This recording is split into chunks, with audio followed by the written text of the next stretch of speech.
This is my Xyris Horizon Storm deck. It's a Teamer Wheels deck. It previously was just my Is It Locust God deck. However, once Xyris came out, I had no choice but to switch. I like the art better. I like the way that it plays better. I like the way that it plays green.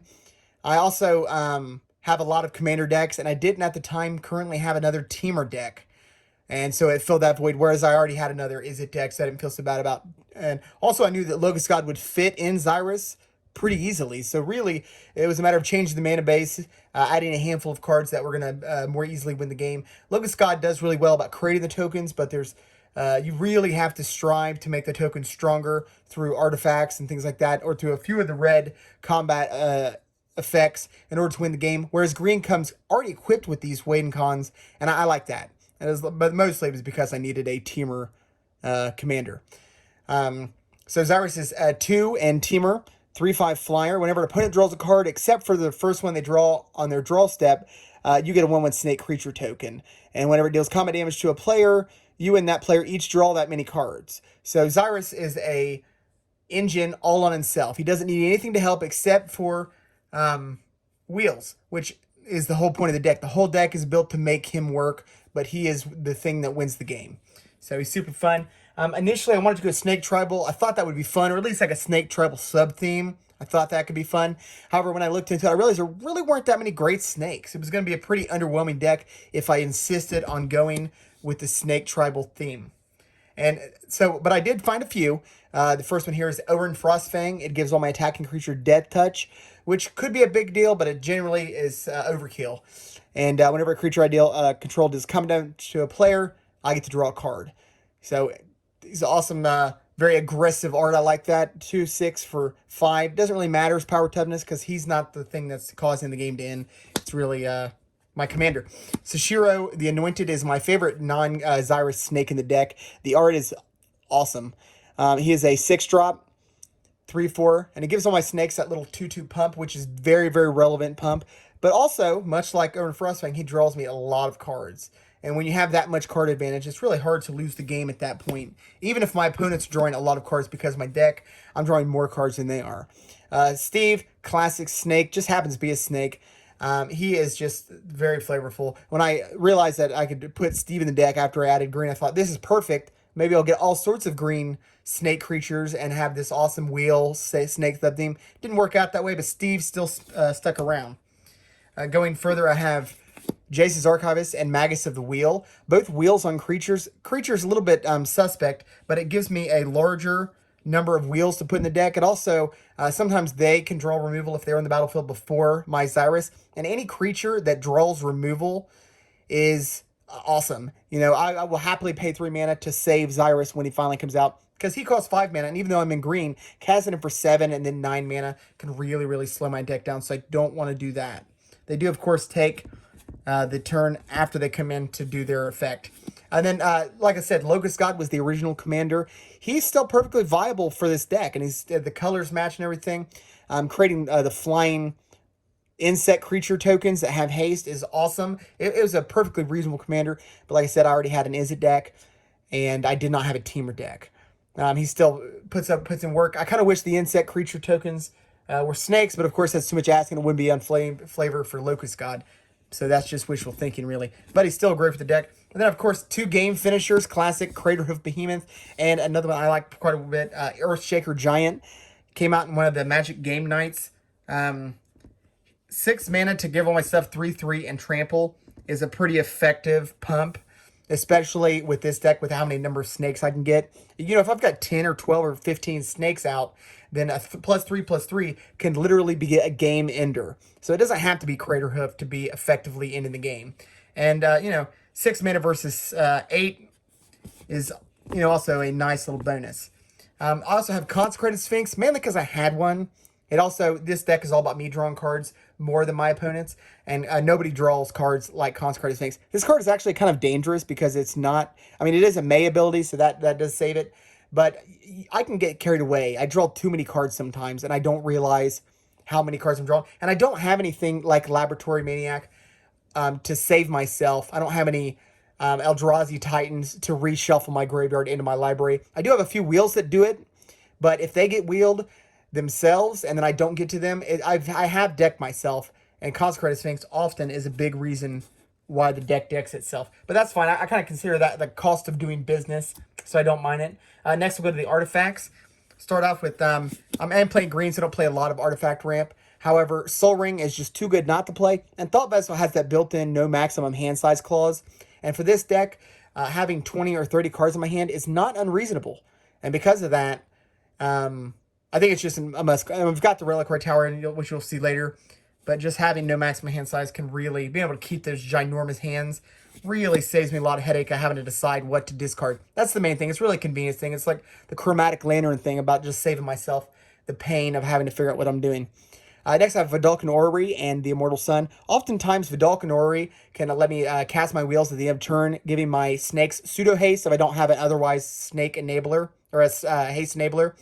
Also, being able to cast Xyris at the end of turn lets me double up and then hold that wheel effect, over everyone's head until the very last minute. And then, of course, the Immortal Sun makes everything, the creature pump generally is a non-factor. However, in this one, like I said, if I have 10 or 15 snakes, even a tiny pump comes into play. But the main reason is because the cost reduction and the additional card draw.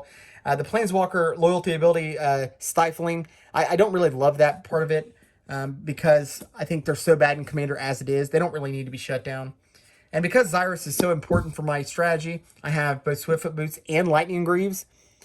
These cards are, they're the best at what they do. They're staples for a reason. At one point, I did have both Champion's Helm and a few other things in this deck, and I found that I didn't want to devote too many slots to them because they become kind of redundant. The only creature I'm highly protecting is Xyris, since most of the other creatures are either trying to kill themselves or their effects are ETBs. And when that happens, you don't really need Lightning Greaves or a Swiftfoot Boots. You really just need them to resolve. Next, I have my Scroll Rack. This right here enables me to save anything that I don't really want to pitch. It's really convenient. It's another thing that just saves me the headache of not wanting to have to decide what I'm going to do. And there's always a risk that you discard a 3-card hand that has 2 pretty good cards in it, and you draw 7, and they just are lands. And then you're stuck. And Scroll Rack kind of saves you from that. That card is worth its money. Plus, I had one, so that was nice. Next, I've got Teferi's Puzzle Box. This card is in German. At the time, it was way cheaper in German. But it does draw cards very, very consistently. For 4 mana, having everybody draw 7, it's a wheel effect that just keeps on working. It's not normally a problem for me because my card advantage is so high that I can overcome the not knowing what I'm about to do. And I've got so much redundancy. Discarding a wheel effect might seem like it's counterproductive, but then I'm generally going to draw another one because I have so many. And it does its effect. And of course, there's Skull Clamp with all these tokens early in the game, especially, or even with Steven, things like that. Maybe the card draw early on might be more important than the ramp if I'm land flooded. And Skull Clamp just draws cards on its own better than nearly anything else. It's a great card for any token deck, even if it is a bit redundant in this regard. And then I've got Memory Jar. It's just another thing I can hold up. Being able to double wheel, because it's on the battlefield, I don't have to worry about trying to... double wheel can be difficult because if I wheel, then the other wheel gets wheeled as well. And, then I got to hope to draw one. Memory Jar enables me to plan ahead and make sure that I can wheel right into another wheel. Especially if I've got Vidalcan Orrery or something, we're going to have it on the stack. And I don't really have a lot of instant speed wheels, but it's still very convenient. Then, of course, I've got Coat of Arms, much like Craterhoof Behemoth and the Earthshaker Giant. This is just another thing. You really don't want to play this earlier than you need to because there is a lot of just incidental double creature types. So your opponent's having 2 or 3 wizards or 2 or 3 other common creature types can just spell the end for you. So you really want to play it and then try to win. And often, before I'll ever play this, I'll draw things out that I think are going to cause counterspells or removal before I play this to just try to bait them because it's so dangerous because every creature in the battlefield gets it. And I have been killed by 2 or 3 humans that have been Coat of Arms pumped that I didn't see coming because I played it too early. And then, of course, I've got Eldrazi Monument. This gives all my creatures that flying indestructible and the little pump. The biggest thing is the indestructible. Any way that I can protect my Xyris is nice, of course, but then I'll be able to pump the snakes. And having a sacrifice the snakes is not a big deal. People are trying to draw cards themselves. I'm making them draw cards. Then me getting snakes is incidental if I can protect my Xyris. That's the last artifact I have. Then we'll go to our enchantments. Firstly, we have Leyline of Anticipation. Like I said, the Vidalcan Orrery is so good that having 2 of it is fantastic. And the fact that I'm in blue enables me to play its blue counterpart, Leyline of Anticipation. And next we have 2 more overrun sort of effects, things that lets me kill people with the combat damage, which is how I'd like to end the game. That's how I prefer to end the game generally. And these 2 enable it. Attacking with the creature total that Beast's Master Ascension requires is nothing. I can easily pay 3 mana, play this, and attack and get 7 counters immediately. Everything is +5/+5 before damage or blocks or anything happens. And Shared Animosity, it doesn't give toughness, but I don't care about the snakes. They're disposable. So they're basically the same exact card, although the snakes sometimes don't even need it, honestly, because there's generally so many. Next, we have additional card draw. You can never have too much card draw, and I believe that. Rhystic Study, Kindred Discovery, and Teferi's Ageless Insight. The Rhystic Study, of course, we all know what that does. That's a commander staple. But then Kindred Discovery is a card I love. I wish I had more opportunity to play it because it is so good. And I love tribal decks. However, in blue, a lot of the tribal decks get missed, right? Of course, you have things like wizards you could play, and this one just happens to be snakes. And I bought 3 or 4 of them, and then I really couldn't find homes for many of them because I didn't have as many blue tribal decks as I would hoped I had. But it doesn't matter. I've got this one for this deck, and it draws a lot of cards. And then Teferi's Ageless Insight lets me double up any card draw effects I have. Again, much like Consecrated Sphinx, doubling card draw effects when you're wheeling turn after turn can be dangerous. They can kill me. But the idea is that I'll win before I die. That's what we hope, at least. And if I kill myself because of my over-efficient deck, that's fine. Right, and then next, because we have so many tokens, and having more tokens is always better, we have both Parallel Lives as well as Doubling Season. Both of these are just in here so that if I get a snake, I get 2 instead. And I did have the other effect that does that, the one that gives it to everybody, as well as +1/+1 counters, but people often killed me. So my next win condition is Perforos and Impact Tremors. Perforos, of course, is twice as good as Impact Tremors and much harder to get rid of because it has that built-in indestructible. I could have put this with the creature section of my deck tech. However, I never want this to be a creature. With Perforos, if it's ever a creature, chances are it's wrong. You've done it wrong, right? And obviously, most of my permanent spells don't have red in their mana cost anyways. So generally, I get the 1 pip from Perforos and the 1 from Xyris, and maybe 1 or 2 other incidental ones. But turn it into a creature is very unlikely, which is good because that avoids the Path Exiles and the Swords to Plowshares that will kill it. If one of these hits, especially Perforos, the game is over. I'm going to win. That's just how it is. I mean, and generally any deck that can have a Perforos in it for any actual effect, that's how it is. This card ends games. I would say beyond Craterhoof Behemoth, Perforos may have ended as many games as any card in the history of Commander. So, at least regular Commander, that is, of course. And next, we'll go to my spells. So we'll start out with just some catch-all fun spells. There's Guided Passage, which says I can reveal, it costs Teamer, and it's a sorcery speed. It says when I reveal cards in my library to an opponent, every single one of them, and they choose a creature, a land, and a non-creature non-land, and then they give me them. So it draws 3, generally the worst 3. Often I get like a land that doesn't help me with land, like a generic land. I get Steve often, and then I get some random non-creature, non-land card. But it doesn't matter because 1 card for 3 cards is always good. And then Balagat Recovery lets me return a thing. I did have an Eternal Witnessing in here, but this right here lets me drop my lands by 1, which makes my deck a little denser with non-land cards. And it's surprising how often I play this within the first 2 turns as a land. And I've tried to train myself to not worry about using his land because hitting my land drops is so important. But late game, being able to, for 3 mana, return something, even with 1 mana more than regrowth, I still love it. And I love that card. I put it in nearly every green deck. So next we have some of my ramp package. I've got my 2 mana ramp spells, Nature's Lore, Rampant Growth, and 3 Visits.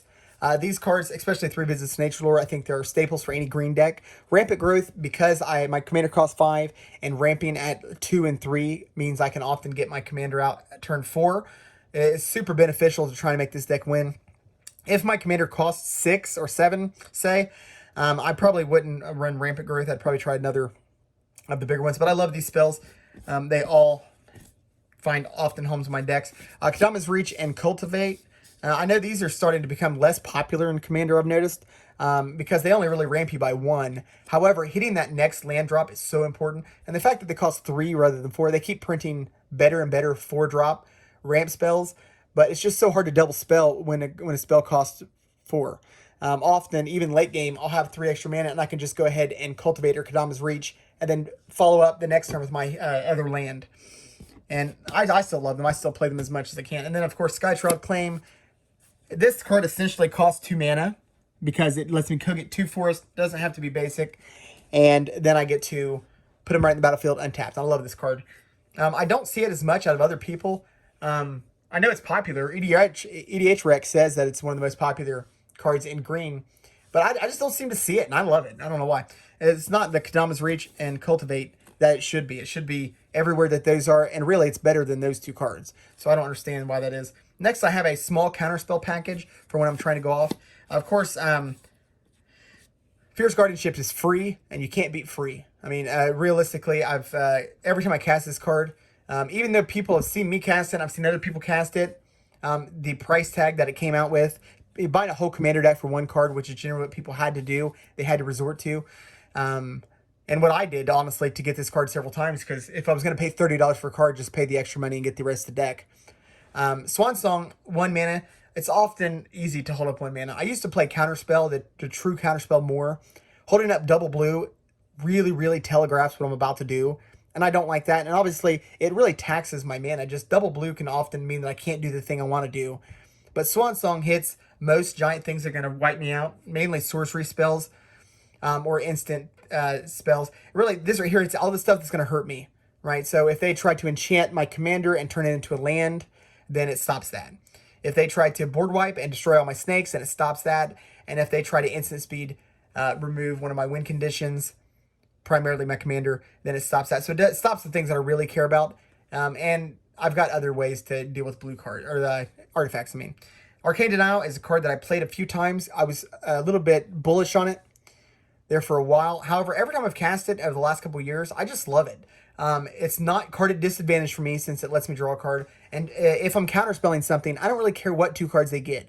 You know, it's sort of the Chaos Warp effect. Of course, they could flip something bigger. They could draw something bigger with Arcane Denial.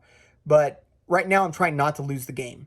Or I'm trying to actively protect my win condition. And the fact that it only has 1 blue pip in its cost means that it's very, very versatile, and I love it. It's another card I've been putting in nearly all of my blue decks. And that full art, I just love it. I think it's so pretty. And if you get it foil, which is not very expensive, that's fantastic.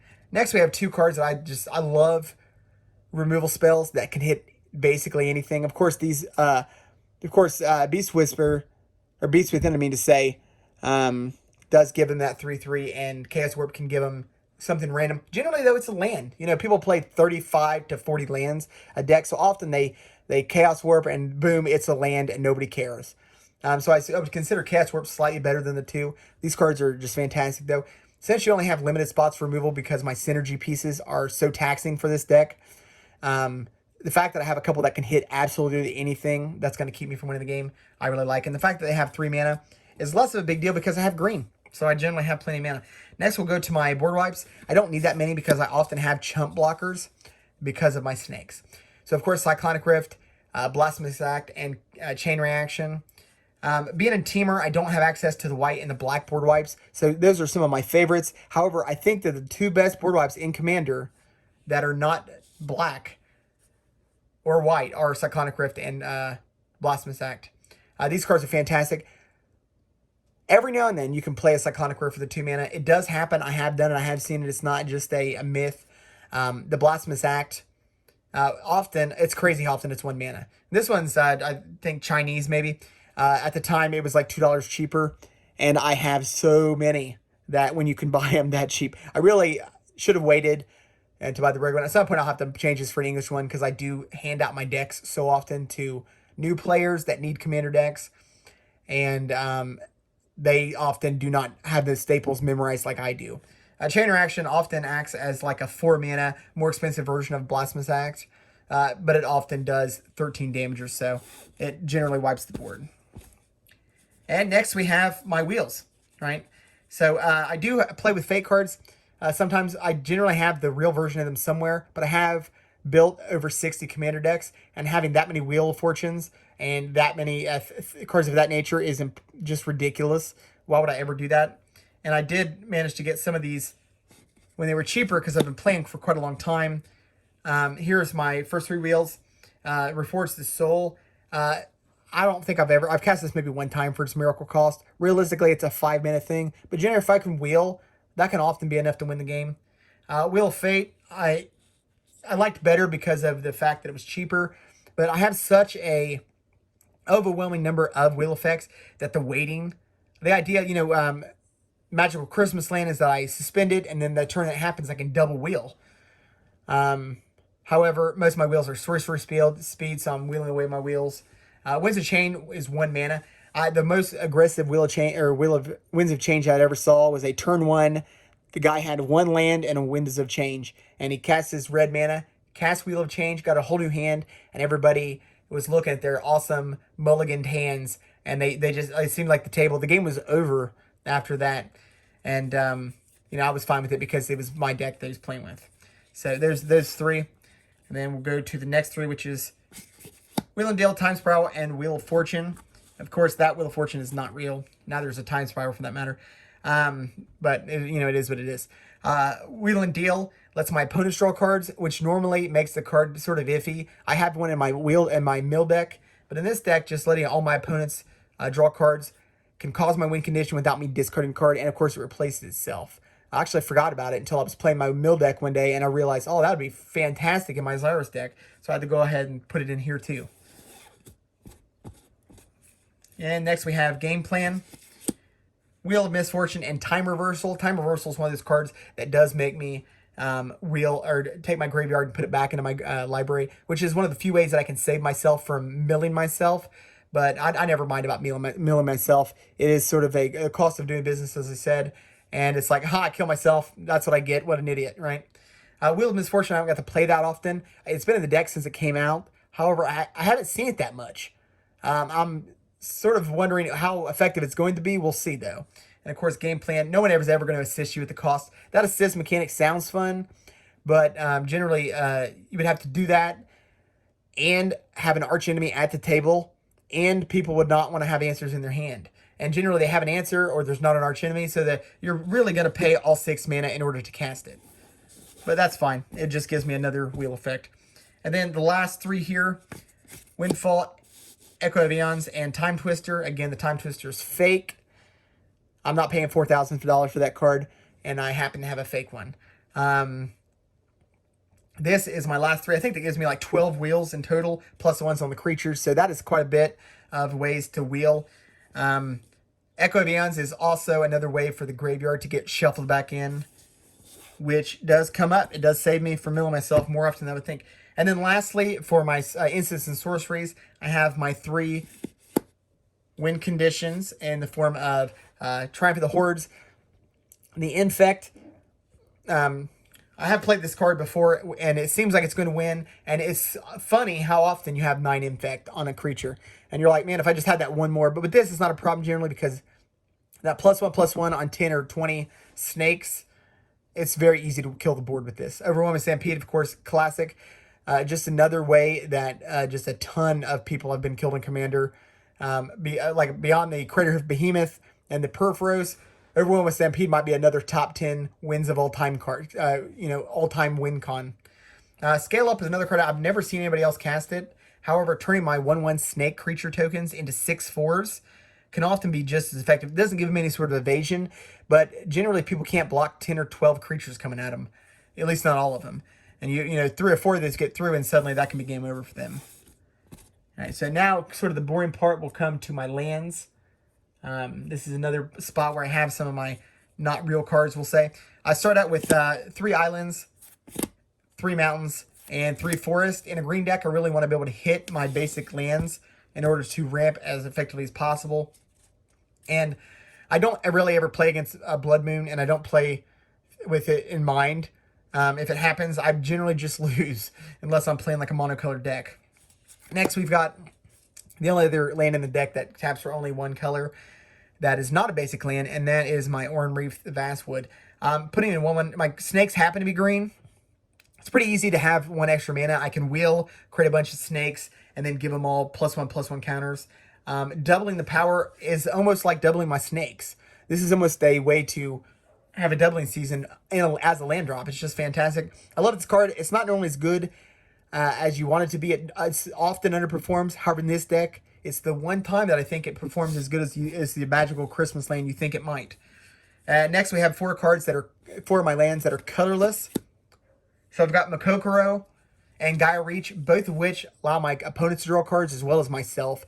But this is just another way when I don't have a wheel in hand, or I don't want a wheel, that I can make my opponents draw. Being able to create 3 snakes, as well as I try to do this at the end of turn, before the opponent goes before me. And these are just fantastic. Then, of course, I got Reliquary Tower, because you can never underestimate having no maximum hand size when you have 20 cards. Of course, the best 7 is nearly always as good, but not quite. There is some drop-off. So the Keswick Wolf Run enables me to swing in with a ginormous Xyris, just enabling me to have crazy amount of snakes from that player. Or commander damage, which does come into play occasionally. But he's got 3 power to start with, so not that often, really. So next we have some of my lands that tap for 3 colors. So we've got 5. So Path of Ancestry, Command Tower, Frontier Boviac, this very beautiful Ketria Triumph, and of course Exotic Orchard. Exotic Orchard is just a fantastic card. I love that it exists. I think it's a much more flavorful Command Tower. Command Towers become so ubiquitous that we just expect it's if they've got more than one color, they have a Command Tower. Of course they do. But Exotic Orchard is a card that gets left out, and I don't know why. But Ketria Triumph, I love these. I cannot wait till the other half gets printed. Being 3 color, or having the 3 land types on them, means I don't get to play them as much as I'd like to. But this is a 3-color deck, so it happens to have the Triumph in its color, and it's just fantastic. And that one, I think, might be the prettiest. I don't know. They're all pretty. It's very up in the air. Boviac does, and Path of Ancestry both present 3-color tap 4 lands that come into play tapped. However, I don't play a lot of come into play tapped lands, so the fact that they color fix as well as do really helpful. I have a lot of spells that have double blue and double green in them. So next I have my full art Scrylands. Scrylands are definitely not that great, but I love them. That open in hand, having a Scryland often gets me to my next land, or 1 card closer to my next land, and it just causes such a good thing. Of course, counting on them to be my very first 7 cards is, not that great. But I just love them. I've played them too much. I think they're too enjoyable to play. They come into play tapped. They're pretty budget, and these full arts are beautiful. And I put them in all my 3-color decks, and the one that applies in my 2-color decks, and I just love them. Even though I acknowledge that they're not that great, and there's lots of better options at this point. Another card that I think is not that great, but has better options is my Karoo lands. Of course, I've got all 3 here. And they're not really mana ramp because you have to bounce a land, but they give you opportunity. It's like drawing an extra land with Cultivate, really. You have an extra land later, right? And then we'll go on to my check lands. I have all 3 of those as well. With having green, check lands are basically dual lands that don't have the land type. So these are fantastic. And then we'll go to, I have a gold one there. I had a lot of gold border cards at one point, and I don't think I've changed that one out yet. So these are just my pain lands. Generally, I only ever have to tap 1 at one point in the game to damage myself, and after that, I just tap them for colorless. And then we'll go with fetch lands. I've got a lot of fetch lands in modern decks primarily, but I do play with these. These are fake. And then I have my 3 dual lands, also fake. I don't mind fake cards. I think anything that enables me to play more Magic is good. And being able to hand a deck to somebody that I don't know that well, that's not worth $5,000, it makes me feel a little better. But the biggest thing with Commanders, you need 4 players, and not everybody can afford to have a Commander deck. And being able to hand them one of my Commander decks is just fantastic. And then if they win, it almost feels like I won. And I know that's I just love it. Anyways, that is my Xyris Commander deck. Let me know in the comments if you what you think, if there's any cards that I missed. I built a lot of Commander decks, so chances are I did not miss anything too obvious. However, cards come out, and there are 30,000 cards in Magic or something. So there's a good chance that I did miss something obvious, or not so obvious maybe. Thank you.